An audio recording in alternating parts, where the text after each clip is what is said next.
High myself Shreesha and welcome back to back from Shri. আজকে আমি করতে চলেছি what I eat in a day. ফার্স্টেই সকালে আমি খেয়েছিলাম চিয়া সিড, দেন 10টা নাগাদ দুটো ব্রাউন ব্রেড আর একটা ডিম পোস্টের সাথে আমি ব্রেকফাস্টটা কমপ্লিট করেছিলাম। তারপরে বাড়িতে দেখি মা বিরিয়ানি রান্না করেছে।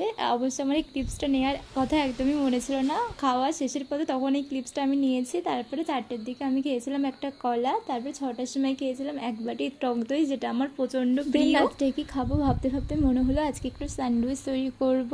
আর স্যান্ডউইচ আমি কিভাবে তৈরি করছিলাম সেই নিয়ে তোমাদের একটু ক্লিপ শেয়ার করলাম, সেটা অন্য একটা ভিডিওতে তোমরা দেখতে পাবে। তাই স্যান্ডউইচ করেছিলাম আর তার সাথে তার যে রায়তাটা বেশি হয়েছিল সেটাও শুধু শুধুই খেয়েছি। আর মা বললো মাছটা অবশ্যই খেতে হবে, যেহেতু দুপুরে আমি খাইনি তার জন্য মাছটা শুধু শুধু খেয়েছি।